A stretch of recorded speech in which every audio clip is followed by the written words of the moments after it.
ഒരു മയക്കത്തിൽപ്പെട്ടപ്പോഴാണ് വാതിൽക്കൽ മുട്ടുകേട്ടത്. ഷിജോ ഞെട്ടി എഴുന്നേറ്റു. തിടുക്കത്തിൽ കട്ടിലിന്റെ തലക്കൽ ഭാഗത്ത് മടക്കിവെച്ച മുണ്ടെടുത്തുടുത്തു. എല്ലാ ഞായറാഴ്ചയും ഉന്തുവണ്ടിയുമായി വന്ന് ഒരാഴ്ചത്തെ വസ്ത്രങ്ങൾ ഇസ്തിരിയിട്ടു തരുന്ന തമിഴൻ 4 രൂപയാണ് ചാർജ് ചെയ്യുന്നത്. അതുകൊണ്ട് ഉറങ്ങാൻ കിടക്കുന്നത് വെറും അടിവസ്ത്രങ്ങൾ ധരിച്ചുകൊണ്ടാണ്. ചുവരിനരികെയിട്ട സ്റ്റാൻഡിൽ ഹാങ്ങറിൽ തൂക്കിയിട്ട ഷർട്ട് എടുത്തിട്ടു. വാതിലിനടുത്ത ചുവരിന്മേലുള്ള സ്വിച്ചിട്ട് മുറിയിലെ ഒരേ ഒരു CFL വിളക്കു കത്തിച്ചു. ഷർട്ടിന്റെ അവസാനത്തെ 2 ബട്ടണുകൾ കൂടി ധൃതിയിലിട്ടുകൊണ്ട് ഷിജോ വാതിൽ തുറന്നു. മുൻപിൽ ആനി നിൽക്കുന്നു. ഒരു ഷിമ്മീസ് മാത്രമാണ് വേഷം. ഉറങ്ങാൻ കിടക്കുമ്പോൾ അവൾ നീല ടോപ്പും വെള്ള മിടിയും നിറമുള്ള കോട്ടൺ യൂണിഫോം അഴിച്ചുവെക്കും. ഒരു സെറ്റ് യൂണിഫോം 2 ദിവസം ഇടണമെന്നാണ് നിയമം. എന്താ ആനി, എന്താ വേണ്ടത്? ഈ അനാഥാലയത്തിൽ ജോലിക്ക് ചേർന്നിട്ട് 2 ദിവസമേ ആയിട്ടുള്ളൂ. അതുകൊണ്ട് അന്തേവാസികളുടെ ആവശ്യങ്ങൾ മുഴുവൻ മനസ്സിലാക്കാൻ കഴിഞ്ഞിട്ടില്ല. കുട്ടികൾക്ക് രാത്രി ഉപയോഗിക്കാൻ കുറച്ചുകൂടി അയഞ്ഞ ഏതെങ്കിലും വസ്ത്രം വാങ്ങണം. വെറും ഷിമ്മീസിൽ അവരെ കാണാൻ വിഷമമുണ്ട്. മിക്കവാറും ഒരുമാതിരി എല്ലാ കുട്ടികളും 10 വയസ്സിനു മീതെ പ്രായമായിട്ടുള്ളവരാണ്. ആനിക്ക് 14 വയസ്സെങ്കിലും ആയിട്ടുണ്ടാകും. എന്താ ആനി വേണ്ടത്? അവളുടെ മുഖത്ത് കണ്ട അത്ഭുതഭാവം ഷിജോവിന് മനസ്സിലായില്ല. എന്തെങ്കിലും ഗുളിക വേണോ? പെൺകുട്ടികൾക്ക് ചോദിക്കാൻ മടിയുണ്ടാകും. വീട്ടിൽ ലിജിമോൾ വേദനയുണ്ടാകുമ്പോൾ അമ്മയോടാണ് കുശുകുശുത്ത് പറയാറ്. മിക്കവാറും രാത്രിയാണുണ്ടാവുക.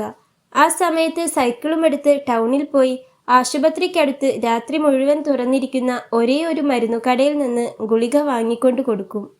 വയറുവേദന ഉണ്ടോ? ഇല്ലെന്നവൾ തലയാട്ടി. പിന്നെ? സാറേ, ഇന്ന് ജിസിയുടെ ഊഴാണ്. അവൾക്ക് സുഖമില്ലാത്തോണ്ടാ ഞാൻ വന്നത്. ഊഴോ? അവൾ തലയാട്ടി. എന്തിൻ്റെ ഊഴം? ഇന്ന് ചൊവ്വാഴ്ചയല്ലേ? അവളാണ് ഇന്ന് സാറിൻ്റെ അടുത്തേക്ക് രാത്രി വരേണ്ടത്. പഴയ സാറ് അങ്ങനെയാ ചട്ടം കെട്ടിയിരുന്നത്. ചൊവ്വാഴ്ച ജിസി, വ്യാഴാഴ്ച ഞാൻ, ശനിയാഴ്ച ദീപ. പിന്നെ ഇടയിലത്തെ ദിവസങ്ങളിൽ ആരെങ്കിലും വരണമെങ്കിൽ അപ്പ പറയും.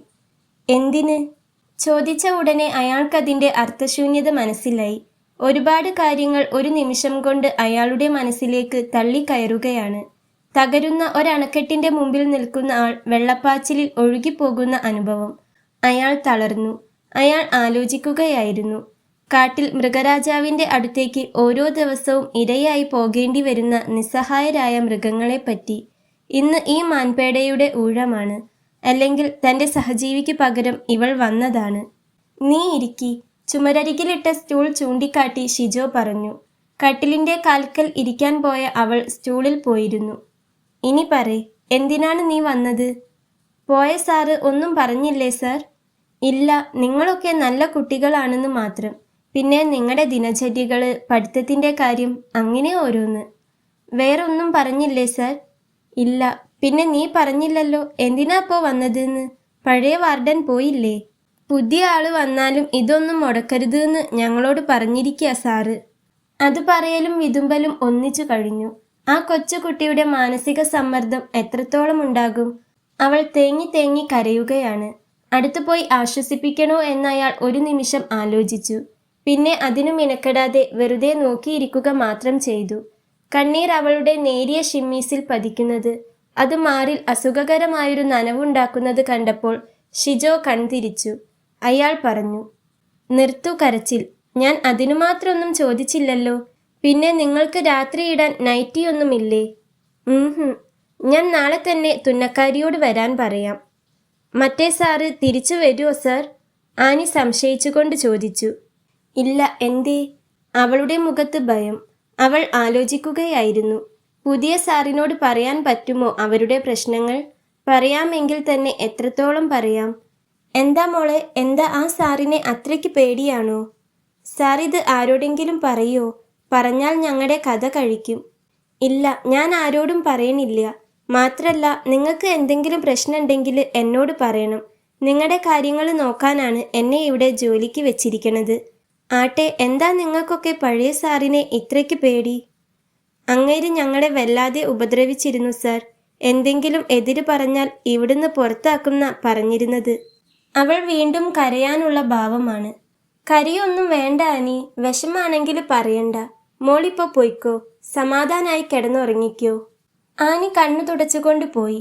അടുത്ത മുറി ഊണ് കഴിക്കുന്ന മുറിയാണ്. അത് ദിവസത്തിൽ 3 നേരം മാത്രമേ തുറന്നിരിക്കുകയുള്ളൂ.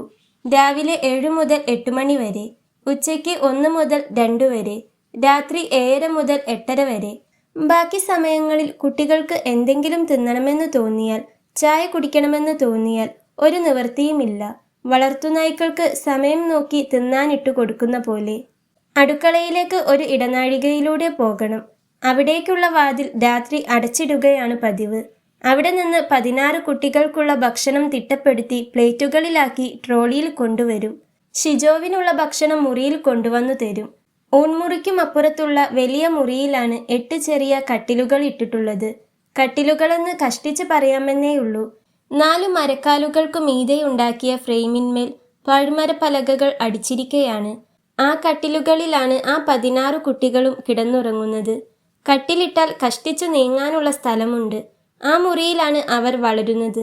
അവർക്കതിൽ പരാതിയൊന്നുമില്ല. അവരിൽ പലർക്കും വീടില്ല, കുടുംബമില്ല. വീടുള്ളവർക്കാണെങ്കിലോ തിരിച്ചു പോകാൻ ഒട്ടും താല്പര്യമില്ല. വീട്ടിലേക്കു തിരിച്ചു പോകുന്നതിലും ഭേദം തെരുവിലുറങ്ങുന്നതാണ്. അയാൾക്ക് കുട്ടികളോട് സഹതാപം തോന്നി. ഇങ്ങനെയൊക്കെയാണോ വളർന്നു വരുന്ന കുട്ടികളോട് പെരുമാറേണ്ടത്? സ്നേഹമുള്ള ഒരു വീട്ടിലാണെങ്കിൽ ഇങ്ങനെയാണോ? ഒരു അനാഥാലയം എന്നാൽ ഇങ്ങനെയൊക്കെയാണ് വേണ്ടത് എന്നുണ്ടോ? സ്നേഹം നിറഞ്ഞ ഒരു വീട്ടിൽ സ്നേഹമുള്ള അച്ഛനമ്മമാർക്കൊപ്പം സ്നേഹമുള്ള ഒരു അനുജത്തിയുമായി വളർന്നു വന്ന ഷിജോവിന് ഇത് അസഹ്യമായി തോന്നി. ഇതൊക്കെ പോരാത്തതിന് രാത്രിയുള്ള അവഹേളനങ്ങളും പീഡനങ്ങളും അതെത്രത്തോളം ഉണ്ടായിരുന്നുവെന്ന് ആലോചിക്കാൻ കൂടി അയാൾ ഇഷ്ടപ്പെട്ടില്ല. എന്താണ് ഇവർ ചെയ്ത അപരാധം? അയാൾ കുട്ടികളുടെ രജിസ്റ്റർ എടുത്തു നോക്കി. 8 വയസ്സ് തൊട്ട് 15 വയസ്സ് വരെ പ്രായമുള്ള കുട്ടികൾ. ആനിയുടെ വയസ്സ് 13 13. അവളേക്കാൾ പ്രായമുള്ളവർ 2 പേർ മാത്രം. 15 വയസ്സായ ജിസിയും 14 തികയാത്ത ദീപയും. അയാൾ പുസ്തകം അടച്ചു വെച്ചു. കിടക്കുമ്പോൾ ഷിജോ ഓർത്തു, 2 ദിവസം മുൻപ് വരെ ആ കട്ടിലിൽ കിടന്നിരുന്ന മനുഷ്യനെ. വൃത്തികെട്ട മനുഷ്യൻ. അയാൾക്ക് പാപപങ്കിലമായ ആ കട്ടിലിൽ നിന്നു താഴെയിറങ്ങി വെറും നിലത്ത് കിടക്കാൻ തോന്നി. പുറത്തേക്കുള്ള വാതിൽ കഴിഞ്ഞ ഉടനെയാണ് മാനേജറുടെ മുറി. ഒരിടുങ്ങിയ മുറി. അതിൽ ഒരു പഴഞ്ചൻ മേശയ്ക്ക് പിന്നിൽ മേശയേക്കാൾ പഴഞ്ചനായ മാനേജർ ഇരിക്കുന്നു. രാവിലെ 8 മണി മുതൽ 1 മണി വരെ, അതു കഴിഞ്ഞ് 3 മുതൽ 5 വരെ, എല്ലാം ഒത്തുവന്നിരിക്കുന്നു. വരാന്തയിലിട്ട കസേരയിലിരുന്ന് പത്രം വായിക്കുമ്പോൾ ഷിജോ ആലോചിച്ചു, ഈ മനുഷ്യനോട് എങ്ങനെയാണ് കാര്യങ്ങൾ പറഞ്ഞു മനസ്സിലാക്കുക? വർത്തമാന പത്രത്തിന്റെ കാര്യം ഇന്നലെ സംസാരിച്ചപ്പോൾ തന്നെ ഷിജോവിനത് മനസ്സിലായിരുന്നു. പത്രത്തിൻ്റെ ഒക്കെ ആവശ്യം എന്താണ്? അതൊന്നും മാനേജ്മെന്റ് സമ്മതിക്കില്ലാന്നാ തോന്നണത്. ഇതിനൊക്കെ എന്തിനാണ് മാനേജ്മെന്റിന്റെ സമ്മതം? മാനേജർക്ക് സ്വന്തം തീരുമാനം എടുത്തുകൂടെ? നല്ല കാര്യായി. എൻ്റെ ജോലി തെറിപ്പിക്കണമെന്ന് നിർബന്ധമുള്ള പോലെ. മാഷെ, നിങ്ങളുടെ ജോലിയൊന്നും ഈ ഒരു കാര്യം കൊണ്ട് തെറിക്കില്ല. അയാൾ ഷിജോവിനെ വല്ലാത്തൊരു ഭാവത്തോടെ നോക്കി. നിങ്ങൾക്കത് പറയാം. നിങ്ങൾ ചെറുപ്പാണ്. എനിക്ക് വയസ്സ് 70. വീട്ടിലിരിക്കണേതിന് പകരം ഇവിടെ വന്നിരിക്കുന്നു. അതിന് മാസം 3000 കിട്ടണുണ്ട്. ഇങ്ങനെയൊക്കെ അങ്ങോട്ട് കഴിഞ്ഞു പോട്ടെ. ഈ മനുഷ്യനിൽ നിന്ന് ഒരു സഹകരണവും പ്രതീക്ഷിക്കേണ്ട എന്ന് ഷിജോവിന് മനസ്സിലായി. ഇപ്പോൾ പത്രം വായിക്കണമെന്ന് തോന്നിയാൽ പുറത്തിറങ്ങി ഏറ്റവും ക്ഷോഭജനകമായ തലേക്കെട്ടുള്ള ഏതെങ്കിലും പത്രം വാങ്ങിക്കൊണ്ടുവരും. അതിൻ്റെ തമാശ ഇതാണ്. രാവിലത്തെ തിരക്കുള്ള പണികൾ കഴിഞ്ഞാൽ മാനേജർ മുറിയിലേക്ക് വരുന്നു പത്രം കടം വാങ്ങാൻ. നാണമില്ലാത്ത മനുഷ്യൻ. പത്രത്തിൻ്റെയൊക്കെ ആവശ്യം എന്താണ് എന്ന് ചോദിച്ച ആളാണ് വായിച്ചു വയ്ക്കാൻ ക്ഷമയില്ലാതെ പത്രം എടുത്തുകൊണ്ടു പോകുന്നത്. മാറ്റങ്ങൾക്കുള്ള ശ്രമത്തിൽ സഹകരിക്കുമോ എന്നറിയാൻ ഇനി ഒരാളെ ബാക്കിയുള്ളൂ. ഭക്ഷണം പാകം ചെയ്യുന്ന ലിസി. ആദ്യ നോട്ടത്തിൽ തന്നെ ഷിജോവിന് അവരെ ഇഷ്ടപ്പെട്ടിരുന്നില്ല. അവരുടെ പ്രായം എന്താണെന്നറിയാനുള്ള ശ്രമം അയാൾ ഉപേക്ഷിച്ചു. 30 തൊട്ട് 50-നിടയ്ക്ക് എന്തുമാകാം. ചുരുണ്ട് ചെമ്പിച്ച തലമുടി കഴുത്തുവരെ. ഇരുനിറമാണെങ്കിലും അത് മനസ്സിലാക്കാൻ കുറച്ച് വിഷമമാണ്. ഒരു ദിവസം കാണുമ്പോഴുള്ള നിറമായിരിക്കില്ല പിറ്റേ ദിവസം. നരച്ച ഒരു നൈറ്റിയാണ് വേഷം. അതിൻ്റെ നിറത്തെപ്പറ്റിയും അവരുടെ നിറത്തെപ്പറ്റി പറഞ്ഞ പോലെ ഊഹങ്ങളാവാം. 2 തട്ടിലായി പ്ലേറ്റുകൾ നിരത്തിയ ട്രോളിയും മുന്തിക്കൊണ്ട് ലിസി വരാന്തയിലൂടെ വന്നു. മാനേജർക്കുള്ള ചായ മുറിയിലേക്ക് കൊണ്ടുപോയി അവർ തിരികെ വന്നു. അടുത്തു തന്നെയുള്ള വീട്ടിൽ നിന്ന് വരുന്നതുകൊണ്ട് മാനേജർക്ക് രാവിലത്തെ ഭക്ഷണമില്ല. അടുത്തത് തൻ്റെ ഊഴമാണ്. തനിക്കുള്ള പ്ലേറ്റും ചായ നിറച്ച ഗ്ലാസും മേശപ്പുറത്ത് വെച്ച് ലിസി പോയി. ഉപ്പുമാവ് തന്നെ. ഇത് 3-ാമത്തെ ദിവസമാണ് തുടർച്ചയായി ഒരേ വിഭവം തന്നെ കഴിക്കാൻ പോകുന്നത്. നന്നായി വെന്തിട്ടില്ലാത്ത ഉപ്പുമാവ്. ഒരു കട്ട ഉതിർത്താൽ നനഞ്ഞിട്ടില്ലാത്ത റവ കാണാം. ഇതു കഴിച്ചാൽ 1 മണിക്കൂറിനുള്ളിൽ നെഞ്ചിലെരിച്ചിൽ തുടങ്ങും. ഇന്നലെ വാങ്ങിക്കൊണ്ടുവന്ന ആൻറ്റാസിഡ് ഗുളികകൾ ബാക്കിയുണ്ട്. ഇന്നും വേണോ പരീക്ഷണം? അയാൾ ചായ ഒരു കവിൾ കുടിച്ച് ഗ്ലാസ് മേശപ്പുറത്ത് വെച്ച് എഴുന്നേറ്റു. ഇന്ന് കുട്ടികൾ ഭക്ഷണം കഴിക്കുന്നത് കാണണം. കുട്ടികൾ ഊൺമുറിയിൽ വരിയായി നിൽക്കുകയാണ്, പ്രതീക്ഷകളോടെ. ലിസി മേശക്കരികെ പാർക്ക് ചെയ്ത ട്രോളിൽ നിന്ന് ഓരോരുത്തരായി വന്ന് പ്ലേറ്റുകൾ എടുത്തുകൊണ്ടുപോയി മേശയ്ക്ക് ഇരുവശത്തുമിട്ട ബെഞ്ചുകളിൽ തിങ്ങിയിരുന്ന് ഭക്ഷണം കഴിക്കാൻ തുടങ്ങി. വലിയ ഉത്സാഹമൊന്നും ആരിലും കാണാൻ കഴിഞ്ഞില്ല. സാറ് കഴിക്കണില്ലേ? ലിസി ചോദിച്ചു. ഞാൻ കഴിക്കാം. ഇപ്പോൾ മക്കള് കഴിക്കണത് കാണട്ടെ. ലിസിയുടെ മുഖത്ത് ഒരു വികാരവുമില്ല. ഭക്ഷണം കഴിക്കുന്ന കുട്ടികൾ അത്ഭുതത്തോടെ ഷിജോവിനെ നോക്കി. അവരുടെ ജീവിതത്തിൽ ആദ്യമായിട്ടായിരിക്കും ഒരാൾ അവർ ഭക്ഷണം കഴിക്കുന്നത് താല്പര്യത്തോടെ നോക്കി നിൽക്കുന്നത്. ലിസി ട്രോളി അവിടെ തന്നെ ഇട്ട് പുറത്തേക്ക് പോയി. ഷിജോ മേശയ്ക്കരികിലേക്ക് നടന്നു. ഏറ്റവും ചെറിയ കുട്ടിയുടെ അടുത്തു ചെന്നു. ഇന്നലെ രജിസ്റ്ററിൽ അവളുടെ പേര് കണ്ടതയാൾ ഓർമ്മിച്ചു. 8 വയസ്സായ നന്ദിത. മെലിഞ്ഞ് ഇരുനിറത്തിലുള്ള ഒരു കുട്ടി. ഒരായുഷ്കാലത്തിനുള്ളിൽ അനുഭവിക്കേണ്ടതെല്ലാം 8 വയസ്സിനുള്ളിൽ അനുഭവിച്ചു തീർത്തിട്ടുണ്ടാകും ആ കുട്ടി. നന്ദിതമോൾ ഏതു ക്ലാസ്സിലാണ് ഇപ്പോൾ? അവൾ കുനിഞ്ഞിരുന്ന് എന്തോ പറഞ്ഞു. നന്ദിത 2ാം ക്ലാസ്സിലാണ് സാർ. ആനിയാണ് പറഞ്ഞത്. ഒരു രാത്രിയിലെ പരിചയം കാരണം അവൾക്ക് അയാളുമായി അടുപ്പമുണ്ടായ പോലെ. മോക്ക് പുസ്തകമൊക്കെ ഇല്ലേ? എൻ്റെ പെൻസില് കഴിയാറായി. അവൾ ശബ്ദം താഴ്ത്തി പറഞ്ഞു. അതെയോ? ഇന്ന് തന്നെ വാങ്ങിത്തരാം. എല്ലാവർക്കും മതിയാവണുണ്ടോ ഭക്ഷണം? അയാൾ എല്ലാവരോടുമായി ചോദിച്ചു. എല്ലാവരും തലയാട്ടി. എല്ലാവർക്കും ഇഷ്ടാവണുണ്ടോ ഭക്ഷണം? അയാൾ വീണ്ടും ചോദിച്ചു. ആരും മറുപടി പറഞ്ഞില്ല. അയാൾ ഓരോരുത്തരുടെയും മുഖത്ത് നോക്കി. ഒരു വികാരവുമില്ലാതെ ഇരിക്കുകയാണവർ. ചോദ്യത്തിന് വലിയ അർത്ഥമില്ലെന്ന് അയാൾക്ക് മനസ്സിലായി. ലിസി വന്നു. എന്താ കഴിഞ്ഞില്ലേ പിള്ളാരെ? കുട്ടികൾ ഓരോരുത്തരായി പ്ലേറ്റും എടുത്ത് എഴുന്നേൽക്കാൻ തുടങ്ങി. പലരുടെ പ്ലേറ്റിലും ഉപ്പുമാവ് ബാക്കി കിടപ്പുണ്ട്. ഇതൊരു നിത്യസംഭവമായതിനാലായിരിക്കണം ലിസി ഒന്നും പറഞ്ഞില്ല. കുട്ടികൾ കൊണ്ടുവന്നു കൊടുക്കുന്ന കഴുകിയ പ്ലേറ്റുകൾ ട്രോളിയിൽ അടുക്കിവെച്ച് അതും ഉന്തിക്കൊണ്ട് അവൾ പോയി. കുട്ടികൾ ഓരോരുത്തരായി അവരുടെ മുറിയിലേക്ക് പോയി. ഇനി അവർ പുറപ്പെട്ട് സ്കൂളിൽ പോകും. ഉച്ചഭക്ഷണത്തിനായി 1 മണിക്ക് വരും. കുട്ടികൾ വെള്ള സ്കേർട്ടും നീല ടോപ്പുമുള്ള യൂണിഫോം ഇട്ട് ഒന്നായി പുറത്തിറങ്ങി. അയാൾ വാതിൽക്കൽ നിന്ന് അവർ പോകുന്നത് നോക്കി നിന്നു. പള്ളിവക സ്കൂൾ അടുത്ത പറമ്പിൽ തന്നെയാണ്. പെട്ടെന്ന് അവരുടെ ഇടയിൽ നിന്ന് നന്ദിത അയാളുടെ നേരെ ഓടി വന്നു. എന്താ മോളെ, വല്ലതും മറന്നോ? പിന്നെ? കുനിഞ്ഞിരുന്ന് അവളുടെ 2 കൈകളും പിടിച്ചുകൊണ്ട് അയാൾ ചോദിച്ചു. പിന്നെ എന്താ? അവൾ അയാളുടെ ചെവിയിൽ സ്വകാര്യമായി പറഞ്ഞു. പെൻസിലിൻ്റെ അറ്റത്ത് റബ്ബറും വേണം. എനിക്ക് വേറെ റബ്ബറില്ല സാർ. വാങ്ങിത്തരാം. ഉച്ചയ്ക്ക് മോൾ വരുമ്പോൾ അറ്റത്ത് റബ്ബറുള്ള പെൻസിൽ ഉണ്ടാവും ഇവിടെ. അവൾ സന്തോഷത്തോടെ ഓടിപ്പോകുന്നതയാൾ നോക്കി നിന്നു. എന്താ ആ കുട്ടി സാറിനോട് സ്വകാര്യം പറഞ്ഞിരുന്നത്? മാനേജറായിരുന്നു. അയാൾ ഗേറ്റു കടന്നു വരികയായിരുന്നു. 8 മണി മുതലാണ് മാനേജറുടെ ജോലി സമയം. അവൾക്കൊരു സാധനം വാങ്ങണമെന്ന് പറഞ്ഞതാ. ഇതാ കണ്ട, അതും ഇതൊന്നും വാങ്ങിക്കൊടുത്ത് കുട്ടികളുടെ സ്വഭാവം കേടുവരുത്തണ്ട. പറഞ്ഞേക്കാം. അവൾക്ക് വേണ്ടത് ഒരു പെൻസിലാണ്. പെൻസിലല്ലേ എൻ്റെ അടുത്തുള്ളത്? ഞാൻ പെട്ടിക്കണക്കിന് വാങ്ങി വയ്ക്കും. അതെയോ? ശരിക്കു പറഞ്ഞാൽ ആരാണ് കുട്ടികൾക്ക് വേണ്ട സാധനങ്ങൾ വാങ്ങിക്കൊടുക്കുക എന്നയാൾക്കറിയില്ലായിരുന്നു. മാനേജറായിരിക്കണം. അപ്പോൾ എന്തിനാണ് ആ കുട്ടി തന്നോടത് ചോദിച്ചത്? വരൂ, കാണിച്ചു തരാം. ഇനി തൊട്ട് കുട്ടികൾ എന്തെങ്കിലും ചോദിച്ചാൽ എന്നോട് ചോദിക്കാൻ പറഞ്ഞാൽ മതി. ഇതിനൊക്കെ ഒരു കണക്കുണ്ട്. മാസത്തിൽ 1 പെൻസില്, 1 റീഫില്, 4 കുട്ടികൾക്ക് കൂടി 1 സോപ്പ്, അങ്ങനെയൊക്കെ. ഷിജോ മാനേജറുടെ പിന്നാലെ അയാളുടെ മുറിയിലേക്ക് കടന്നു. മാനേജർ കയ്യിലുള്ള സഞ്ചി മേശപ്പുറത്ത് വെച്ച് കസേല ഒരു പഴന്തുണി എടുത്ത് തുടച്ച് അതിന്മേൽ ഉപവിഷ്ടനായി.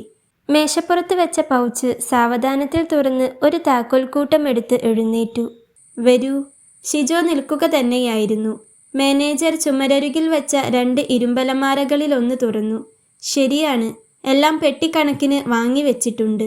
മേൽ തേയ്ക്കുന്ന സോപ്പുകൾ, തിരുമ്പാനുള്ള ബാർ സോപ്പുകൾ, ടൂത്ത് പേസ്റ്റ്, നോട്ട് പുസ്തകങ്ങൾ, പെൻസിലുകൾ. ഷിജോ അട്ടിയാക്കി വെച്ച പെൻസിൽ പെട്ടികളിലൊന്ന് പുറത്തേക്കെടുത്ത് നോക്കി. ഒറ്റ നോട്ടത്തിൽ മനസ്സിലായി അത് മാർക്കറ്റിൽ വെച്ച് ഏറ്റവും വില കുറഞ്ഞവയാണെന്ന്. അനാഥ കുട്ടികൾക്ക് അതൊക്കെ മതിയാവും. എല്ലാം അറ്റത്ത് റബ്ബറില്ലാത്തവയാണ്. കുട്ടികൾക്ക് റബ്ബർ കൊടുക്കില്ലേ? പിന്നെ സ്കൂൾ തുറക്കുമ്പോൾ ഒരെണ്ണം കൊടുക്കും. പിന്നെ അരക്കൊല്ല പരീക്ഷ കഴിഞ്ഞ് സ്കൂൾ തുറക്കുമ്പോഴും. നന്ദിതയുടെ റബ്ബർ നഷ്ടപ്പെട്ടിട്ടുണ്ടാവും, അല്ലെങ്കിൽ തേഞ്ഞു പോയിട്ടുണ്ടാവും. എന്തായാലും വാക്കുകൊടുത്ത സ്ഥിതിക്ക് അത് വാങ്ങിക്കൊടുക്കാം. ഷിജോ പുറത്തിറങ്ങി. ലിസിയെ കണ്ട് ഭക്ഷണത്തിൻ്റെ കാര്യം സംസാരിക്കണം. രാവിലത്തെ ഭക്ഷണം കുറച്ചുകൂടി നന്നാക്കാൻ വല്ല വഴിയുണ്ടോയെന്ന് നോക്കണം. രാവിലത്തെ മാത്രമല്ല, പൊതുവെ ഭക്ഷണം നന്നാക്കാൻ. എങ്ങനെയെന്നതിനെപ്പറ്റി വലിയ രൂപമൊന്നുമില്ല ഷിജോവിന്. ശ്രമിക്കാമെന്ന് മാത്രം. അടുക്കളയിലേക്ക് കടക്കും മുമ്പ് തന്നെ അയാൾക്ക് ബീഡിപ്പുകയുടെ മണം അനുഭവപ്പെട്ടു. വാതിൽ കടന്ന ഉടനെ അതെവിടെ നിന്ന് വരുന്നുവെന്നും മനസ്സിലായി. വലതുകൈ പിന്നിലേക്ക് പിടിച്ചിരുന്നെങ്കിലും മൂക്കിൽ നിന്ന് പുറത്തേക്ക് വരുന്ന പുക നിസ്സഹായിയായി നോക്കി നിൽക്കാനേ ലിസിക്ക് പറ്റിയുള്ളൂ. ലിസി ചേച്ചി, ആ ബീഡി നശിപ്പിക്കണ്ട, വലിച്ചോളൂ. ഇല്ല, അതു കഴിയാറായി. ഒരു ചമ്മലോടെ പറഞ്ഞുകൊണ്ട് അവർ ബീഡി അടുക്കളത്തിണ്ണമേൽ കുത്തിക്കെടുത്തി ചവറ്റുകൊട്ടയിലിട്ടു. ആരും വരാറില്ല അടുക്കളയ്ക്ക്. അവർ തുടർന്നു. വേറെ ഒന്നും ചെയ്യാനില്ലല്ലോ. സാരില്ല, ഞാൻ വന്നത് ഒരു കാര്യം ചോദിക്കാനാണ്. എന്തേ? നമുക്ക് രാവിലെ ഓരോ ദിവസം വെവ്വേറെ പലഹാരം ഉണ്ടാക്കിക്കൂടെ? എന്നും ഈ ഉപ്പുമാവ് തന്നെയാവുമ്പോൾ കുട്ടികൾക്ക് മടിക്കില്ലേ? എനിക്ക് വാങ്ങിത്തരണ സാധനം കൊണ്ടല്ലേ ഉണ്ടാക്കാൻ പറ്റൂ. അരിയും ഉഴുന്നും വാങ്ങിത്തന്നാൽ ഇഡലിയും ദോശയും ഉണ്ടാക്കാം. മാവരയ്ക്കാൻ ഇവിടെ ഗ്രൈൻഡർ ഉണ്ട്. അരിപ്പൊടിയും കടലയും വാങ്ങിത്തന്നാൽ പിട്ടും കടലക്കൂട്ടാനും ഉണ്ടാക്കാം. ഇവിടെ ആകെ വാങ്ങണത് റവ്യാണ്. ഇതാ, ഞാൻ പറഞ്ഞൂന്നൊന്നും മാനേജരോട് പറയല്ലേ. അന്നം മുടക്കാൻ നീർക്കോലി മതി. അതുപോലെ രാത്രി ഭക്ഷണവും കുറച്ചുകൂടി നന്നാക്കാൻ പറ്റുമോ? സാറേ, ഇവിടെ ഇങ്ങനെയൊക്കെ നടക്കൂ. ഞാൻ വേണമെങ്കിൽ സാറിന് സ്പെഷ്യലായിട്ട് എന്തെങ്കിലും ഉണ്ടാക്കി തരാം, മാനേജർ അറിയാതെ. മറ്റൊന്നും നടക്കുമെന്ന് തോന്നണില്ല. സാറിന് മുമ്പ് ഇവിടെ ഉണ്ടായിരുന്ന വാർഡൻ അങ്ങേർക്ക് മാത്രമായിട്ട് മീനും മുട്ടയും ഇറച്ചിയും വാങ്ങിക്കൊണ്ടുവരാറുണ്ട്, ആരും അറിയാതെ. അത് ശരിയല്ല. ഷിജോവിനത് വളരെ അരോചകമായി തോന്നി. കുട്ടികൾ എന്തു കഴിക്കണോ അത് തന്നെ മതി എനിക്കും. അത് കുറച്ചുകൂടെ നന്നാക്കാൻ എന്തു ചെയ്യണമെന്നാ ഞാൻ ആലോചിക്കണത്. ലിസി കൈമലർത്തി. ഇപ്പോൾ എന്തെങ്കിലും വാങ്ങേണ്ടതുണ്ടോ? ഞാൻ പുറത്ത് പോവുകയാണ്. എന്തെങ്കിലും വേണമെങ്കിൽ മാനേജരോടെ പറയാവൂന്നാ, വേറെ ആരോടും പറയരുതെന്ന് ചട്ടം കെട്ടിയിട്ടുണ്ട്. ശരി. ഷിജോ പുറത്തു കടന്നു. മാനേജരോട് സംസാരിക്കണം. കാര്യമുണ്ടാവുമോ എന്നൊന്നും അറിയില്ല. മാനേജർ അന്നത്തെ ചൂടുള്ള വർത്തമാനത്തിൽ മുഴുകിയിരിക്കുകയാണ്. താൻ അകത്തു കടന്നതൊന്നും അറിഞ്ഞിട്ടില്ല. ഷിജോ മുരടനക്കിയപ്പോൾ മാനേജർ പത്രത്തിൽ നിന്ന് തലയുയർത്തി നോക്കി. ഷിജോ വന്നതെല്ലാം താൻ അറിഞ്ഞിരിക്കുന്നുവെന്ന മട്ടിൽ ചോദിച്ചു. എന്തേ? ഒന്നുമില്ല, ഞാൻ ടൗണിലേക്ക് പോവുകയാണ്. എന്തെങ്കിലും വാങ്ങാനുണ്ടെങ്കിൽ പറഞ്ഞാൽ മതി.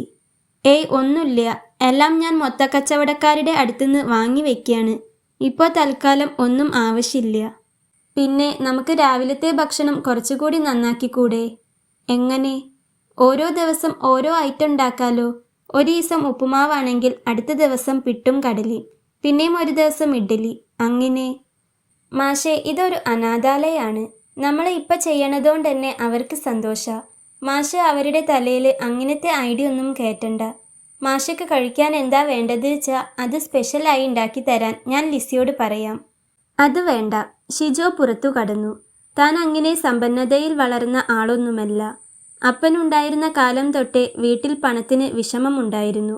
അപ്പൻ നാട്ടുകാർക്ക് വേണ്ടപ്പെട്ടവനായി, പള്ളിക്കാർക്ക് വേണ്ടപ്പെട്ടവനായി. പക്ഷേ വീട് നോക്കുന്ന കാര്യത്തിൽ കുറച്ച് പിന്നോക്കമായിരുന്നു. വേണമെന്നു വെച്ചിട്ടല്ല, ജനപ്രീതിയും ആൾക്കാരുടെ ബലഹീനതകളും മുതലെടുത്ത് പണമുണ്ടാക്കുന്ന കാര്യത്തിൽ വിമുഖനായിരുന്നു അദ്ദേഹം. ഫലം പലപ്പോഴും അടുക്കളയിൽ ഒഴിഞ്ഞ പാത്രങ്ങളും ഉടുക്കാൻ തുന്നിക്കൂട്ടിയതോ ദാനം കിട്ടിയതോ ആയ പഴകിയ വസ്ത്രങ്ങളും മാത്രം. വസ്ത്രങ്ങളുടെ കാര്യം ഓർത്തപ്പോഴാണ് മറ്റൊരു കാര്യം മനസ്സിൽ വന്നത്. കുട്ടികൾക്ക് നൈറ്റി വാങ്ങണം. പറഞ്ഞിട്ടു കാര്യമില്ല എന്നറിഞ്ഞിട്ടും അയാൾ തിരിച്ചുപോയി ചോദിച്ചു. മറ്റൊരു കാര്യം? എന്തേ? നമ്മുടെ കുട്ടികൾക്ക് ഈ 2 നൈറ്റി വാങ്ങണം. അവരിപ്പോൾ വെറും ഷിമ്മീസിട്ടാണ് ഉറങ്ങണത്. അത് ശരിയല്ല. അതൊന്നും കമ്മിറ്റി സമ്മതിക്കില്ല മാഷേ. അതും ഇതൊന്നും ചിന്തിക്കാതെ മാഷയുടെ പണിയും നോക്കിയിരിക്കുക നല്ലത്.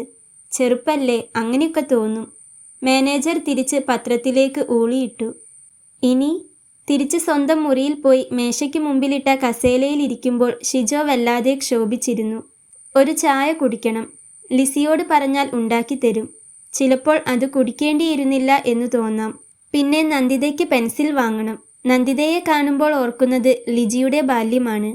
അവളും നന്ദിതയെപ്പോലെ തലമുടി രണ്ടു ഭാഗത്തേക്കും പിന്നിയിടുകയാണ് ചെയ്യാറ്. അയാൾ പുറത്തിറങ്ങി. വിൻസെന്റ് ചേട്ടന്റെ ചായക്കടയിൽ നിന്ന് ഒരു ചായ കുടിച്ചപ്പോൾ കാര്യങ്ങളൊന്നും അത്ര മോശമല്ലെന്നും എല്ലാം തനിക്ക് ശരിയാക്കിയെടുക്കാൻ പറ്റുമെന്നുമുള്ള ബോധമുണ്ടായി. ഒരു കടുപ്പം ചായയ്ക്ക് ചെയ്യാൻ പറ്റുന്ന ഏറ്റവും വലിയ കാര്യമാണത്. അയാൾ അതിനെതിർവശത്തുള്ള കമ്മിറ്റി ഓഫീസിലേക്ക് നടന്നു. മാത്യു അച്ഛൻ കമ്മിറ്റി ഓഫീസിൽ നിന്ന് പുറത്തു വരികയായിരുന്നു. Praise the Lord, praise the Lord. എന്താ ഷിജോ വിശേഷം? നമ്മുടെ അനാഥാലയത്തിൻ്റെ കാര്യങ്ങൾ ഒന്ന് സംസാരിക്കാൻ അച്ഛനെ കാണാൻ വന്നതാണ്. നല്ലത്, വരൂ. താൽപ്പര്യത്തോടെ എല്ലാം കേട്ടിരുന്ന മാത്യു അച്ഛൻ എഴുന്നേറ്റ് ചുമരരുകിൽ വെച്ച സ്റ്റീൽ അലമാരി തുറന്ന് 2 ഫയലും ഏതാനും രജിസ്റ്ററുകളും പുറത്തെടുത്തു. എല്ലാം മേശപ്പുറത്ത് വെച്ച ശേഷം അദ്ദേഹം ഷിജോവിൻ്റെ മുഖത്ത് നോക്കി. നമുക്ക് രാവിലത്തെ കാര്യം തൊട്ട് തുടങ്ങാം. ഇന്ന് 18-ാം തീയതിയല്ലേ? ഈ മാസം ഇതിനകം 2 പ്രാവശ്യം പലചരക്ക് വാങ്ങിക്കഴിഞ്ഞു. ഇഡലിയും ദോശയും ഉണ്ടാക്കാനുള്ള അരിയും ഉഴുന്നുപരിപ്പും വാങ്ങിയിട്ടുണ്ട്. 50 കിലോ പൊന്നിയരിയും 15 കിലോ ഉഴുന്നും. 16 കുട്ടികൾക്കും വാർഡനും കുക്കിനും 10-12 ദിവസം കഴിക്കാനുള്ള ഇഡലി ഉണ്ടാക്കാം. അപ്പോൾ പിന്നെ എന്നും റവ ഉപ്പുമാവ് വെക്കുന്നു എന്ന പരാതി എങ്ങനെ വരുന്നു? ഇനി മറ്റുള്ള സാധനങ്ങൾ നോക്കാം. ഇതാ. ഫയലിൽ നോക്കിക്കൊണ്ട് മാത്യു അച്ഛൻ പറഞ്ഞു. 15 കിലോ അരിപ്പൊടി വാങ്ങിയതായി കാണുന്നുണ്ട്.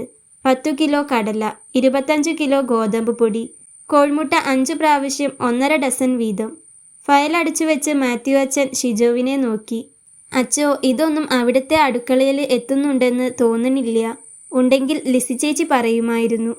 ഇതെല്ലാം വാങ്ങിക്കൊടുക്കണത് മാനേജറാണ്. അദ്ദേഹം തന്ന കണക്കുകളാണിതൊക്കെ. എല്ലാറ്റിനും രസീതുണ്ട്. ഇത് അന്വേഷിക്കേണ്ട കാര്യമാണ്. പാവം കുട്ടികൾ. അവർക്കു വേണ്ടി വാങ്ങണ സാധനങ്ങളൊന്നും അവർക്ക് കിട്ടണില്ലെന്നർത്ഥം. ഒരു കാര്യം ചെയ്യ് ഷിജോ, ഇപ്പോൾ പോയിക്കോ.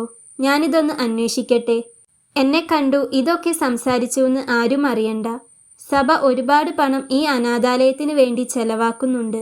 ഒക്കെ നല്ലവർ ദാനം ചെയ്തതും സഭയുടെ ഫണ്ടിൽ നിന്ന് എടുത്തതുമൊക്കെയാണ്. അതൊക്കെ ആ സാധു കുട്ടികൾക്ക് കിട്ടണില്ലെങ്കിൽ കഷ്ടാണ്. ഒരു വിധത്തിൽ ഞാനും തെറ്റുകാരനാണ്. കുറച്ചുകൂടി ശ്രദ്ധിക്കേണ്ടതായിരുന്നു. പോട്ടെ. കർത്താവിന് സ്തുതി എപ്പോഴും ഉണ്ടായിരിക്കട്ടെ. നന്ദിതയ്ക്കു വേണ്ടി അറ്റത്ത് റബ്ബറുള്ള നല്ലൊരു പെൻസിൽ വാങ്ങുമ്പോൾ അയാൾ മാനേജറുടെ മുറിയിൽ കണ്ട മോശം പെൻസിലുകളും കടയിൽ കണ്ടു. ഏകദേശം പകുതിയിൽ താഴെ മാത്രം വിലയുള്ള ആ പെൻസിലുകൾ എന്തുകൊണ്ടോ അയാളെ വേദനിപ്പിച്ചു. കൂട്ടുകാരിൽ പലർക്കും HB എന്നെഴുതിയ ഭംഗിയുള്ള പെൻസിലുകൾ ഉണ്ടായിരുന്നു. അതുപോലുള്ള പെൻസിൽ വാങ്ങിക്കൊണ്ടുവരാൻ പറഞ്ഞാലും അപ്പൻ വാങ്ങിക്കൊണ്ടുവരിക ഏറ്റവും വില കുറഞ്ഞ, തീരെ ഭംഗിയില്ലാത്ത, ചെത്തുമ്പോൾ മുന പൊട്ടിപ്പൊട്ടി പോകുന്ന പെൻസിലുകളായിരിക്കും. അത്രയ്ക്കേ അപ്പന് പറ്റിയിരുന്നുള്ളൂ. ഉച്ചഭക്ഷണത്തിന് വന്ന ഉടനെ നന്ദിത പെൻസിലിൻ്റെ കാര്യം ചോദിക്കുമെന്നാണ് ഷിജോ കരുതിയത്. അവൾ പക്ഷേ ചോദിക്കുകയുണ്ടായില്ല. ഇടയ്ക്കിടയ്ക്ക് അയാളുടെ മുറിയുടെ മുമ്പിലൂടെ നടന്നു. വാതിൽക്കലെത്തിയാൽ അവളുടെ നടത്തം പതുക്കെയാവും. തല തിരിച്ച് അയാളെ നോക്കി ചിരിക്കുകയും ചെയ്യും. ചോദിച്ചു കിട്ടാതെ വഷളാവേണ്ടെന്ന് അവൾ കരുതിയിരിക്കും. 4ാമത്തെ തവണ അവൾ വാതിൽക്കലെത്തിയപ്പോൾ ഷിജോ ചോദിച്ചു, എന്താ നന്ദിത മോളെ? അവൾ ഒന്നുമില്ലെന്ന അർത്ഥത്തിൽ തലയാട്ടി. അവളുടെ മുഖം പെട്ടെന്ന് ഇരുണ്ടത് അയാൾ ശ്രദ്ധിച്ചു. സാർ, പെൻസിലിൻ്റെ കാര്യം മറന്നുവെന്ന് അവൾക്ക് തോന്നി. ഒരു പക്ഷേ ക്ലാസ്സിൽ അവളുടെ കൂട്ടുകാരികളോട് അവൾ പുതിയ പെൻസിൽ കിട്ടുന്നതിനെപ്പറ്റി സംസാരിച്ചിട്ടുണ്ടാവണം. അറ്റത്ത് റബ്ബറുള്ള ഭംഗിയുള്ള പെൻസിൽ. ഇനി ക്ലാസ്സിൽ പുതിയ പെൻസിലില്ലാതെ പോകുമ്പോൾ ഇങ്ങനെ ഒരു കൊച്ചുകുട്ടിയെ കഷ്ടപ്പെടുത്തുന്നത് ശരിയല്ല. ഷിജോ അവളെ വിളിച്ചു. മോൾ ഇവിടെ വാ. എന്താ സാർ? അയാൾ മേശവലിപ്പിൽ നിന്ന് കടും പച്ച നിറമുള്ള അറ്റത്ത് റബ്ബറുള്ള പെൻസിൽ പുറത്തേക്കെടുത്തു. മോൾ ഇത് അന്വേഷിച്ച് നടക്കായിരുന്നോ? അവളുടെ മുഖത്ത് നാണം. അവൾ കൈ നീട്ടിക്കൊണ്ട് ഓടി വന്നു. പെൻസിൽ മൂക്കിനു മുൻപിൽ കൊണ്ടുപോയി പുതുമയുടെ മണം ആസ്വദിക്കുകയാണ് നന്ദിത. നോക്ക്, റബ്ബറിനും നല്ല വാസനുണ്ട്. അവൾ അത് വാസനിച്ചു നോക്കി തലയാട്ടി. മോക്കിത് ഇഷ്ടായോ? അവൾ ഓടിപ്പോയി. പുതിയ പെൻസിൽ ചേച്ചിമാരെ കാണിക്കാൻ ധൃതിയായിട്ടുണ്ടാകണം അവൾക്ക്. ലിസി തലയാട്ടുകയാണ്. ഇല്ലച്ചോ, ഇതൊന്നും ഇവിടെ എത്തിയിട്ടില്ല. അരിപ്പൊടിയും കടലയും കണ്ട കാലം മറന്നിരിക്കുന്നു. മൊട്ടയുടെ കഥയും അത് തന്നെ. തന്നിട്ടുണ്ടെങ്കിൽ ഇവിടെ കാണണ്ടേ? മാത്യു അച്ഛൻ്റെ ഒപ്പം വന്ന 2 പേരും കമ്മിറ്റിയിലുള്ളവർ തന്നെ. അവർ അടുക്കളയിലുള്ള സാധനങ്ങളുടെ കണക്കെടുക്കുകയാണ്. അവരുടെ കണ്ണുകളിൽ അമ്പരപ്പുണ്ട്. ഇത്രയും കുറച്ച് സാധനങ്ങൾ കൊണ്ട് എങ്ങനെയാണ് 16 കുട്ടികൾക്കുള്ള മെസ്സ് നടത്തുക? കയ്യിലുള്ള രസീതുകളിൽ കാണിച്ച സാധനങ്ങളിൽ പകുതിയും ഇവിടെ എത്തിയിട്ടില്ല. മാനേജർ എപ്പോഴാണ് പോയത്? മാത്യു അച്ഛൻ ചോദിച്ചു. അങ്ങേര് 5 മണിയായാൽ പോകും. സാധനങ്ങൾ കടക്കാരെ ഇവിടെ എത്തിക്കുകയാണോ അതോ? അല്ല, മാനേജർ എന്നെ പെട്ടിയോട്ടോ പിടിച്ച് കൊണ്ടുവരികയാണ്. അപ്പോൾ കണക്കിലൊന്നും തെറ്റ് വരാൻ വഴിയില്ലയെന്നർത്ഥം. ഷിജോവിൻ്റെ മുറിയിൽ ലിസി ഉണ്ടാക്കി കൊണ്ടുവന്ന ചായ കുടിച്ചുകൊണ്ടിരിക്കെ മാത്യു അച്ഛൻ പറഞ്ഞു. ലിസി പറയുന്നത് നമുക്ക് വിശ്വസിക്കാം. കഴിഞ്ഞ 15 കൊല്ലായി ഞാൻ അവളെ അറിയും. ഒരനാഥയായി വന്നതാണ് 20-ാം വയസ്സിൽ. അപ്പനും അമ്മയും അടുത്തടുത്തായി മരിച്ചു. ദരിദ്ര കുടുംബത്തിൻ്റെ ആയതുകൊണ്ട് ഇവളെ ഏറ്റെടുക്കാൻ ബന്ധുക്കളാരും തയ്യാറായില്ല. കല്യാണം നടത്തിക്കൊടുക്കാമെന്ന് സഭ പറഞ്ഞു.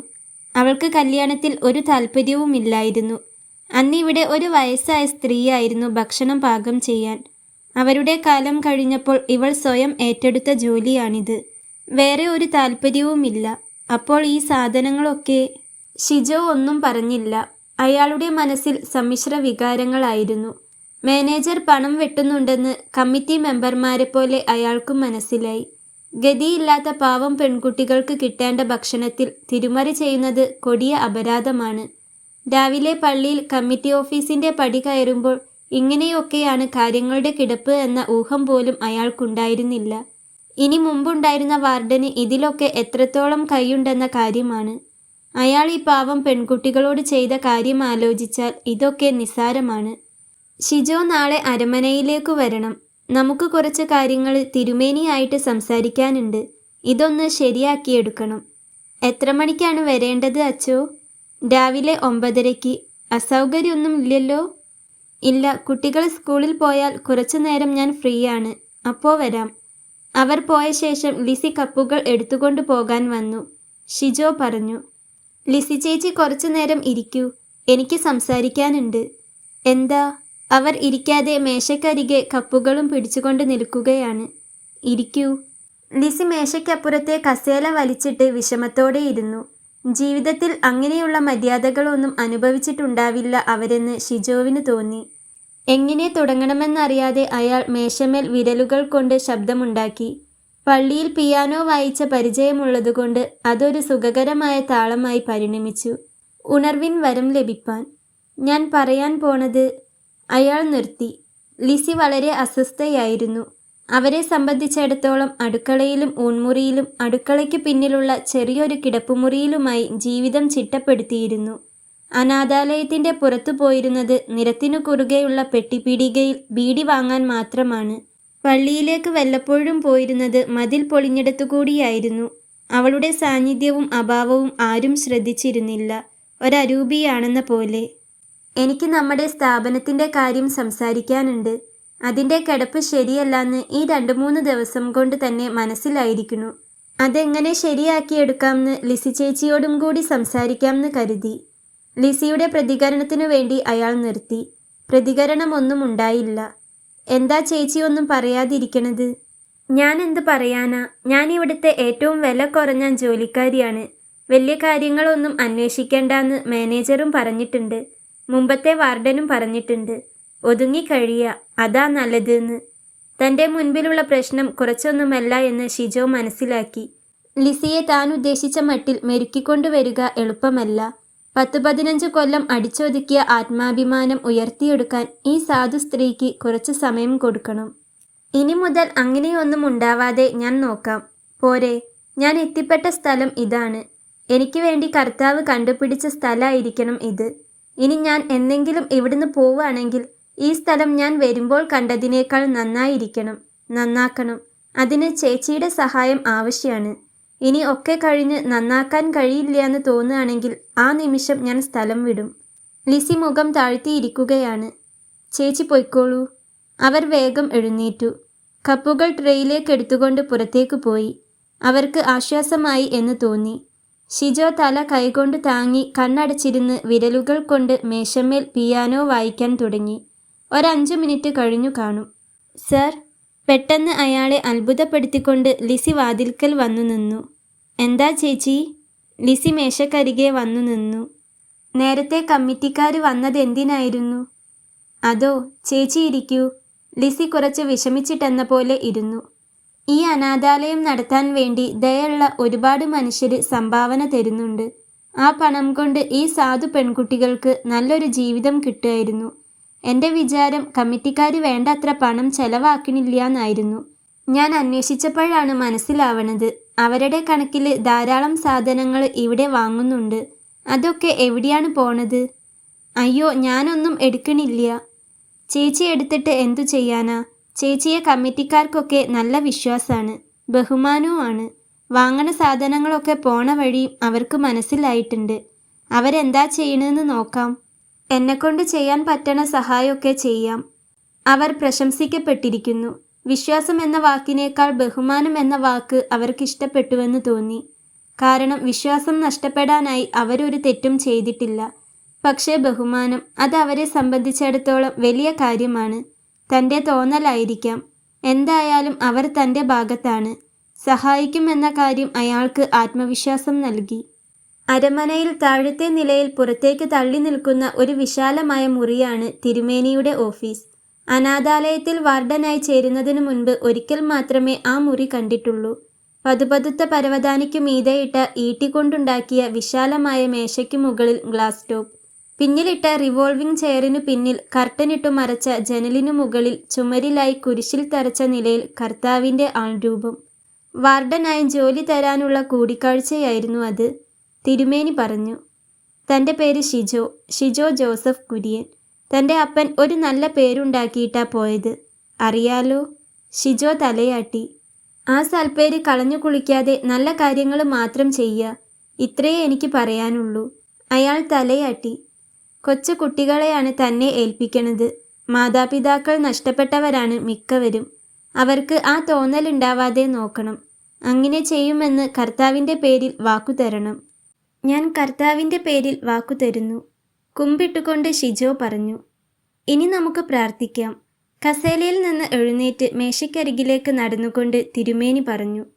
പ്രാർത്ഥന കഴിഞ്ഞ് ആശീർവാദം സ്വീകരിച്ചു പോയതിനു ശേഷം 15 ദിവസങ്ങൾക്കു ശേഷമാണ് വീണ്ടും വരാൻ യോഗമുണ്ടായത്.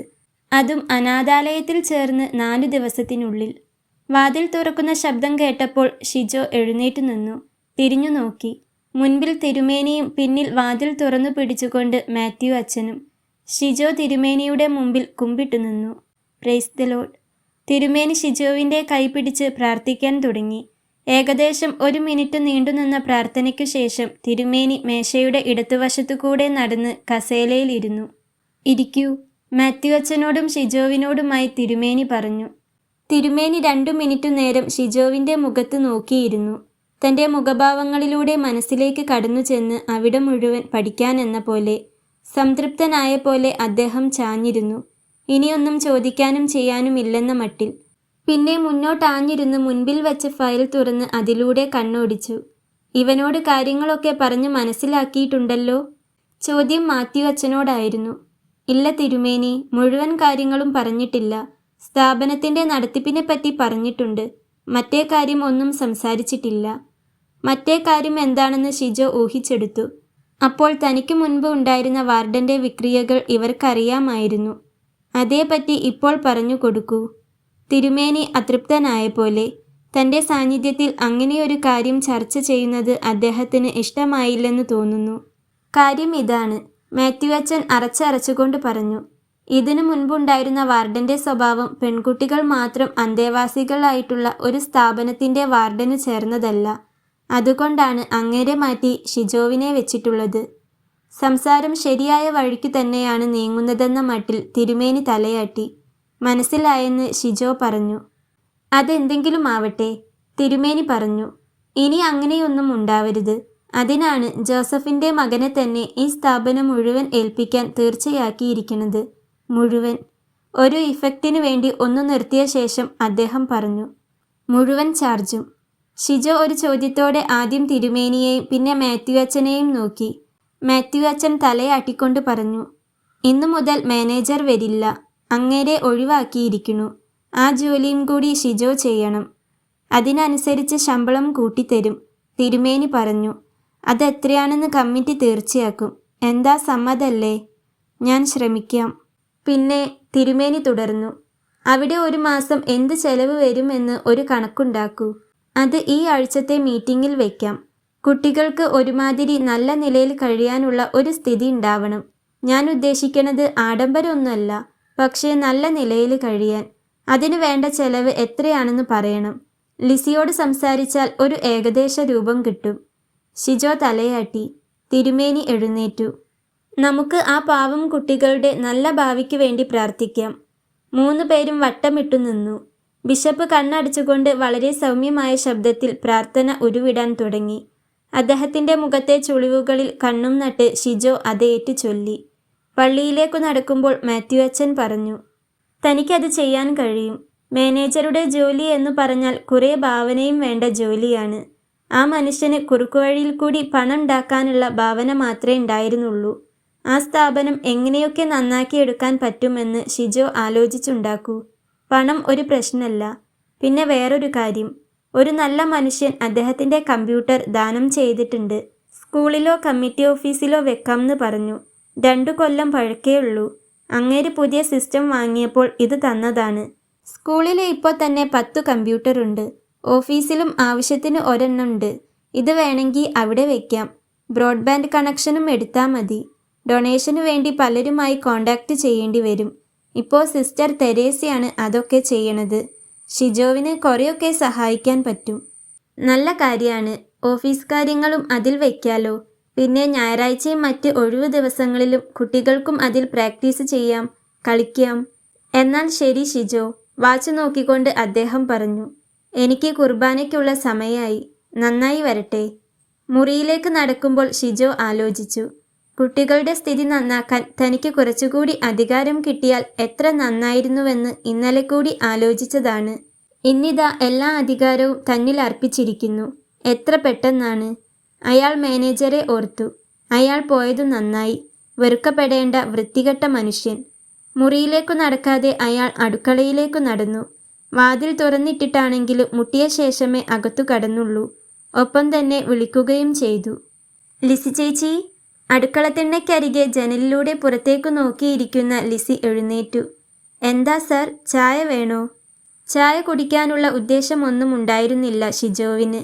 ലിസിയെ കാണണം. തിരുമേനിയുമായുണ്ടായ കൂടിക്കാഴ്ചയെപ്പറ്റി സംസാരിക്കണം. കാര്യങ്ങളെല്ലാം നേർവഴിക്ക് നടത്താനുള്ള വഴി തെളിഞ്ഞിട്ടുണ്ട് എന്ന് പറയണം എന്നൊക്കെ ഉണ്ടായിരുന്നുള്ളൂ. പക്ഷേ ലിസിയുടെ ചോദ്യം അയാളിൽ ചായ കുടിക്കാനുള്ള ആഗ്രഹം ജനിപ്പിച്ചു. ശരിയാണ്, രാവിലത്തെ ടെൻഷനു ശേഷം അതൊരാവശ്യമാണ്. അയാൾ പറഞ്ഞു. വേണം ചേച്ചി, നല്ലൊരു ചായ. ഞാൻ കൊണ്ടുവരാം. സാറ് പൊയ്ക്കോ. സാരില്ല, ഞാനിവിടെ നിന്നുകൊള്ളാം. പിന്നെ ഞാനിപ്പോൾ വരണത് ബിഷപ്പ് പാലസിന്നാണ്. എന്തിനാണ് തിരുമേനിയെ കണ്ടതെന്ന മട്ടിൽ ലിസി അയാളെ അത്ഭുതത്തോടെ നോക്കി. പിന്നെ തിരിഞ്ഞു നിന്ന് ചായയ്ക്കുള്ള വെള്ളം ഗ്യാസ് അടുപ്പിന് മുകളിൽ വെച്ചു. കുട്ടികളുടെ കാര്യമൊക്കെ ശരിയാക്കാമെന്ന് ഏറ്റിട്ടുണ്ട്. പിന്നെ വേറൊരു കാര്യം, നമ്മുടെ മാനേജർ ഇന്ന് തൊട്ട് വരില്ല. എന്തേ? അങ്ങേരെ പിരിച്ചുവിട്ടിരിക്കുന്നു. അത് തന്നെയാണ്, കക്ഷിയെ ഇതുവരെ കണ്ടിട്ടില്ല. ഇനി വേറെ ആള് വരുമായിരിക്കുമല്ലേ? ഇല്ല, എന്നോട് തന്നെ അങ്ങേരുടെ ജോലിയും ചെയ്യാൻ പറഞ്ഞിരിക്കുകയാണ്. അതെയോ? ലിസിയുടെ ശബ്ദത്തിൽ ആഹ്ലാദമുണ്ടായിരുന്നു. ആദ്യമായാണ് അവരുടെ മുഖത്ത് സ്ഥായിയായ നിർവികാരതയ്ക്കു പകരം മറ്റൊരു വികാരം കാണുന്നത്. എന്താ ഉണ്ടായതെന്ന് ഞാൻ പറയാം. ചായ നന്നായിട്ടുണ്ട് ചേച്ചി. അത് കുടിച്ചുകൊണ്ട് അയാൾ ലിസിയോട് സംസാരിച്ചു. ഭക്ഷണം കഴിക്കുന്നത് കുട്ടികളുടെ ഒപ്പം വേണമെന്ന് ഷിജോ തീർച്ചയാക്കിയിരുന്നു. കുട്ടികൾക്കും അതിഷ്ടപ്പെടുമെന്ന് തോന്നി. ഇനി എന്നും സാറ് ഞങ്ങളുടെ ഒപ്പം ഭക്ഷണം കഴിക്കുമോ? രാവിലെ പ്രാതൽ കഴിക്കുമ്പോൾ ജിസി ചോദിച്ചു. അവളാണ് ഏറ്റവും മൂത്തവൾ. നിങ്ങൾക്കൊക്കെ ഇഷ്ടമാണോ സാറ് നിങ്ങളുടെ ഒപ്പം ഊണ് കഴിക്കണത്? അതെ, ഒരു കോറസായി അവർ പറഞ്ഞു. അങ്ങനെയാണെങ്കിൽ ഞാൻ എന്നും നിങ്ങളുടെ ഒപ്പം ഭക്ഷണം കഴിക്കാം. ചായയും ഊണും ഒക്കെ മക്കളുടെ ഒപ്പം ഇരുന്നിട്ട് പോരെ? ലിസി ചിരിക്കുകയാണ്. അവളിൽ പെട്ടെന്ന് വന്ന വ്യത്യാസം കണ്ട് ഷിജോ അത്ഭുതപ്പെട്ടു. ഇന്നും റവ ഉപ്പുമാവ് തന്നെയാണ്, പക്ഷേ അതിൽ കൂടുതൽ ഉള്ളി വഴറ്റിയിരിക്കുന്നു. മാത്രമല്ല നല്ലവണ്ണം വേവുകയും ചെയ്തിരിക്കുന്നു. എല്ലാം തനിക്ക് ഈ വീട് നന്നാക്കിയെടുക്കാൻ പറ്റുമെന്നതിൻ്റെ ലക്ഷണങ്ങളാണ്. മാനേജർ പോയി എന്ന അറിവ് ലിസിയുടെ മനസ്സിൽ എന്തോ രാസപ്രക്രിയ നടത്തിയിരിക്കുന്നു. എന്തായാലും ആരും ഇന്ന് ഉപ്പുമാവ് ബാക്കിയിട്ടില്ലെന്നത് ഷിജോ പ്രത്യേകം ശ്രദ്ധിച്ചു. ഇന്നു തന്നെ ഇരുന്ന് ഒരു മാസത്തെ ചിലവുകൾ എന്തൊക്കെയാണെന്ന് നോക്കി ആകെ എന്തു വരുമെന്നതിൻ്റെ കണക്കുണ്ടാക്കി മാത്യു അച്ഛനെ ഏൽപ്പിക്കണം. മറ്റന്നാൾ രാവിലെയാണ് കമ്മിറ്റി മീറ്റിംഗ്. അത് പാസ്സാക്കി പണം കിട്ടിയിട്ട് വേണം താൻ ഉദ്ദേശിച്ച പോലെ കാര്യങ്ങൾ നടത്താൻ.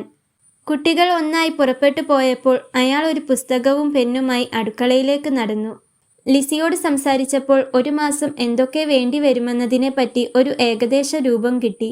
ഇനി അതുമായി മൊത്ത പലചരക്കുകടയിൽ പോണം, എസ്റ്റിമേറ്റ് വാങ്ങിക്കാൻ. പള്ളിയുടെ വലതുവശത്തെ റോട്ടിൽ ഒരു ടൈലറിംഗ് കടയുണ്ട്. ഒരു സ്ത്രീ നടത്തുന്നതാണ്. അവരെ കണ്ട് ഒന്ന് ആലയത്തിലേക്ക് വരാൻ പറയണം. കുട്ടികളുടെ അളവെടുത്ത് അവർക്ക് വേണ്ട നൈറ്റി തുന്നിക്കണം. മറ്റു കാര്യങ്ങളെല്ലാം വഴിയേ ചെയ്യാം. പുറത്തിറങ്ങാൻ വേണ്ടി വാതിൽ കടക്കുമ്പോഴാണ് മാനേജർ വരുന്നത് കണ്ടത്. ഷിജോ ചിരിച്ചു. മാഷ് പുറത്തിറങ്ങുകയാണോ? അതെ, ഇവിടെ അടുത്ത് വരെ ഒന്ന് പോണം. 1/2 മണിക്കൂർ ഇരിക്കാൻ പറ്റുമോ? ആവാലോ. മാനേജർ പൗച്ചിൽ നിന്ന് താക്കോൽക്കൂട്ടമെടുത്ത് വാതിൽ തുറന്നു. വരൂ. മാനേജർ നേരെ പോയി മുറിയുടെ ജനൽ തുറന്നു. പിന്നെ എവിടെ നിന്നാണെന്നറിയില്ല, ഒരു മാന്ത്രികന്റെ കൈവിരുതോടെ ഒരു തുണിയെടുത്ത് കസേല തുടച്ച ശേഷം ഇരുന്നു. കുറച്ചുനേരം എതിർവശത്തിരിക്കുന്ന ഷിജോയെ നോക്കിയ ശേഷം പറഞ്ഞു, കാര്യങ്ങളൊക്കെ അറിഞ്ഞിട്ടുണ്ടാവുമല്ലേ? എന്തു കാര്യം സർ? ഞാനേ റിട്ടയർ ചെയ്യാണ്. വയസ്സ് 70 വയ്യ. ഇനി ചെറുപ്പക്കാരാരെങ്കിലും നോക്കട്ടെ. പുതിയ ആള് വരണവരെ കാത്തു നിൽക്കണില്ല. അപ്പോൾ മാഷുടെ അടുത്ത് എല്ലാം ഏൽപ്പിച്ചാൽ മതിയെന്ന് മാത്യു അച്ഛൻ പറഞ്ഞിട്ടുണ്ട്. ഇന്നലെ വരെയുള്ള കണക്ക് കാണിച്ചു തരാം. ഇവിടെ ഇപ്പോൾ സ്റ്റോക്ക് എടുത്ത് അതും കയ്യിലുള്ള ക്യാഷും മാഷെ ഏൽപ്പിക്കാം. അടുക്കളയിലേക്ക് വാങ്ങിയതിൻ്റെ സ്റ്റോക്ക് എടുക്കാൻ പറ്റുമെന്ന് തോന്നണില്ല. ദിവസവും അതിന്ന് എടുത്ത് ഉപയോഗിക്കുകയാണല്ലോ. പിന്നെ ലിസിക്ക് കണക്ക് വെക്കാനൊന്നും അറിയില്ല. അപ്പോൾ സാർ എന്താണ് പെട്ടെന്ന് പോണത്? എന്നെങ്കിലും ഒരു ദിവസം ഇറങ്ങണ്ടേ?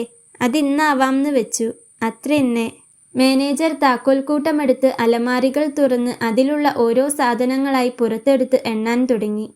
ഇതൊക്കെ രജിസ്റ്ററിൽ ഉണ്ടാവില്ലേ? ഉണ്ടാവും. അതും ശരിക്കുള്ള സ്റ്റോക്കും കൂടി ടാലി ചെയ്യണുണ്ടോയെന്ന് നോക്കണ്ടേ? ഹാൻഡ് ഓവർ ചെയ്യണതിൻ്റെ മുമ്പേ അത് നോക്കുക നല്ലത്. അല്ലെങ്കിൽ ആ ഐറ്റം ഇല്ല, ഈ ഐറ്റം ഇല്ല എന്നൊക്കെ പിന്നെ പറഞ്ഞാൽ വിഷമാവും. ശരി. വളരെ കുറച്ച് സാധനങ്ങളെ അലമാരിയിൽ ഉണ്ടായിരുന്നുള്ളൂ. ഈ മനുഷ്യൻ ഒരു പഠിച്ച കള്ളനാണ്. ഒരു പക്ഷേ വാർഡൻ പോയതോടുകൂടി ഇങ്ങനെയൊരു പ്രതിസന്ധി പ്രതീക്ഷിച്ച് അതിനുള്ള തയ്യാറെടുപ്പ് നേരത്തെ തുടങ്ങിയിട്ടുണ്ടാവണം. സാധനങ്ങളെല്ലാം അലമാരിയിൽ തിരിച്ചു വയ്ക്കാൻ അയാൾ മാനേജറെ സഹായിച്ചു. തിരിച്ച് കസേലയിൽ വന്നിരുന്ന് രജിസ്റ്ററിൻ്റെ അടിയിൽ എല്ലാം കിട്ടി ബോധിച്ചു എന്നെഴുതി ഷിജോ പെന്ന് മേശപ്പുറത്ത് വെച്ചു. മാനേജർ മേശവലിപ്പിൽ നിന്ന് ഒരു പഴയ ബിസ്ക്കറ്റ് പെട്ടി എടുത്തു തുറന്ന് അതിലെ നോട്ടുകൾ എണ്ണി തിട്ടപ്പെടുത്തി. അതും ഡേബുക്കുമായി ടാലി ചെയ്യുന്നത് ഷിജോവിന് കാണിച്ചു കൊടുത്തു. ഇതാ, ഇതിൽ 7160 രൂപ 50 പൈസ ഉണ്ട്. ഇതും കിട്ടിയെന്ന് എഴുതി ഒപ്പിട്ടു തരൂ. പെട്ടി ഷിജോവിനെ ഏൽപ്പിച്ച ശേഷം അയാൾ എഴുന്നേറ്റു. ഇനി എനിക്കിവിടെ ഒന്നും ചെയ്യാനില്ല. ഞാൻ പോട്ടെ. എന്തെങ്കിലും സംശയമുണ്ടെങ്കിൽ ഫോണിൽ വിളിച്ചാൽ മതി.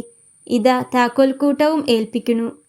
കാലൻകുടയും ഇടത്തെ കൈയിൽ പൗച്ചുമായി വളരെ സാവധാനത്തിൽ പടിയിറങ്ങി പോകുന്ന മനുഷ്യനെ ഷിജോ നോക്കി നിന്നു. ഒരു പക്ഷേ തൻ്റെ അനുകമ്പയ്ക്ക് വേണ്ടിയായിരിക്കണം അയാൾ നടത്തം ക്ഷീണിച്ച പോലാക്കിയത്. സാധാരണ അയാളുടെ നടത്തത്തിൽ യാതൊരു ക്ഷീണവും കാണാറില്ല. അയാൾ പോയി അല്ലേ? അടുക്കളയിൽ നിന്ന് നടന്നു വന്ന ലിസി ചോദിച്ചു. പോയി ചേച്ചി. നന്നായി. വല്ലാത്തൊരു മനുഷ്യൻ. എന്താ ചേച്ചി? ഒന്നുമില്ല. അവരെന്തോ മറച്ചു വയ്ക്കുന്നുണ്ടെന്ന് ഷിജോവിന് തോന്നി. തോന്നലായിരിക്കാം. വഴിയെ മനസ്സിലാകും.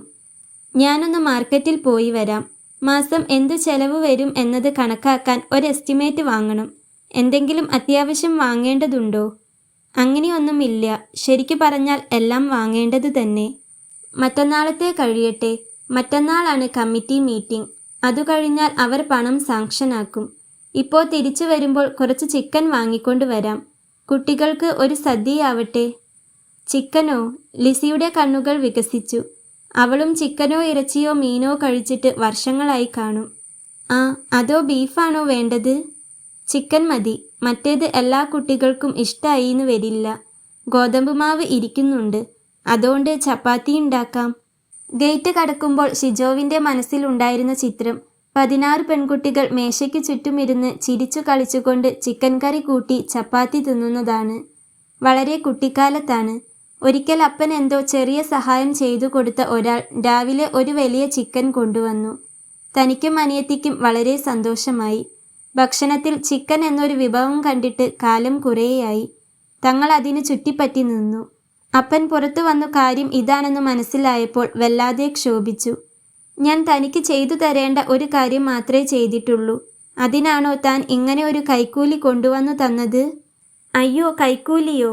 എനിക്ക് സന്തോഷമായപ്പോൾ കൊണ്ടുവന്നതാ സർ. അങ്ങനെയൊന്നും വിചാരിക്കരുത്. എന്തു പറഞ്ഞാലും അപ്പൻ സമ്മതിക്കില്ല. അവസാനം അയാൾക്കത് തിരിച്ചു കൊണ്ടുപോകേണ്ടി വന്നു. അപ്പൻ തിരിഞ്ഞു നോക്കിയപ്പോൾ കണ്ടത് വാടിയ 2 കൊച്ചു മുഖങ്ങളാണ്. അപ്പൻ വല്ലാതായി. കുറച്ചുനേരം നോക്കി നിന്ന ശേഷം തന്നെ അടുത്തു വിളിച്ചു ചേർത്ത് പിടിച്ചുകൊണ്ട് പറഞ്ഞു, മോനെ, അപ്പൻ്റെ കയ്യിൽ ക്യാഷ് വരുമ്പോൾ വാങ്ങിക്കൊണ്ട് വരാം. ഇങ്ങനത്തെ ക്യാഷും സാധനങ്ങളും നമുക്ക് വേണ്ട. 5-8 ദിവസങ്ങൾക്കുള്ളിൽ അപ്പൻ പ്രതിജ്ഞ നിറവേറ്റി. പക്ഷേ ഒരാഴ്ച മുമ്പുണ്ടായ ഇച്ഛാഭംഗം കടുത്തതായിരുന്നു.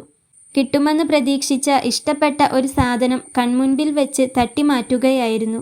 ഒരു പക്ഷേ അച്ഛൻ്റെ ധാർമ്മികത തന്നിലേക്ക് പകർന്നു കിട്ടാൻ ആ ഒരു സംഭവം കാരണമായിട്ടുണ്ടാകണം. കുട്ടികൾ കുറച്ചൊരാർത്തിയോടെ തന്നെ ചിക്കനും ചപ്പാത്തിയും കഴിക്കുന്നത് ലിസി നോക്കി നിന്നു. ഷിജോവും അതുതന്നെയായിരുന്നു നോക്കിയിരുന്നത്. അതിനിടയ്ക്ക് സ്വന്തം ഭക്ഷണം കഴിക്കാൻ അയാൾ മറന്നു. ഇന്നെന്താ സാറിൻ്റെ ബർത്ത്ഡേ ആണോ? എപ്പോഴും ചിരിച്ചുകൊണ്ട് സംസാരിക്കുന്ന രേവതി ചോദിച്ചു. ഷിജോ തലയാട്ടി.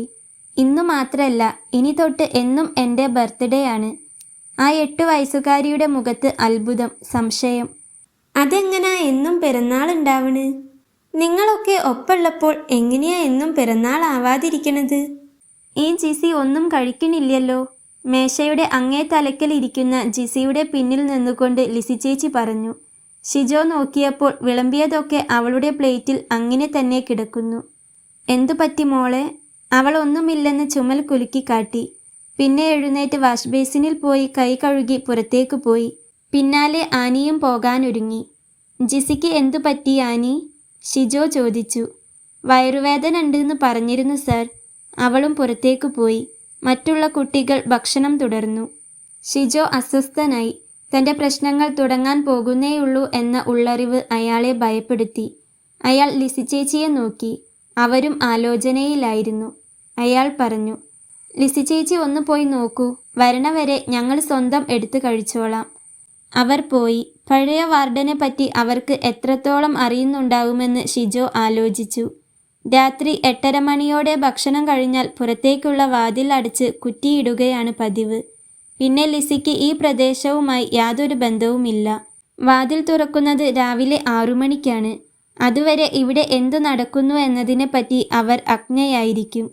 ഉച്ചഭക്ഷണം ഗംഭീരമായി. ലിസി ചേച്ചി നല്ലൊരു പാചക വിദഗ്ധയാണെന്ന് മനസ്സിലായി. അവരുടെ പാചക വൈദഗ്ധ്യം പുറത്തു കാണിക്കാനുള്ള അവസരം ഇതുവരെ ഉണ്ടായിട്ടുണ്ടാവില്ല. അതുപോലെ തന്നെ അവരിൽ ഒളിഞ്ഞുകിടക്കുന്ന മറ്റനേകം കഴിവുകൾ പുറത്തു കൊണ്ടുവരണം. അടുക്കള എന്ന മടയിൽ ഒളിച്ചിരിക്കുന്ന അവരുടെ വ്യക്തിത്വം പുറത്തേക്കെടുക്കണം. അയാൾ കൈ കഴുകി പുറത്തേക്കിറങ്ങി. കുട്ടികളുടെ മുറിയിൽ ജിസി കിടക്കുകയായിരുന്നു. ലിസി ചേച്ചി അടുത്തിരുന്ന് അവളുടെ പുറം തലോടുകയും. ഒരമ്മ ചെയ്യുന്ന പോലെ തോന്നി ഷിജോവിന്. ലിസി ചേച്ചി പെട്ടെന്ന് എഴുന്നേറ്റു. ചേച്ചി അവിടെ ഇരിക്കൂ. തലോടുമ്പോൾ അവൾക്ക് സുഖമുണ്ടെന്ന് തോന്നുന്നു. ലിസി വീണ്ടും ഇരുന്നു. വെയ്യെങ്കിൽ ഇന്നിനി ക്ലാസ്സിൽ പോണ്ട, ഷിജോ പറഞ്ഞു. ജിസി അയാളെ നോക്കി. അവളുടെ കണ്ണു നിറഞ്ഞൊഴുകി.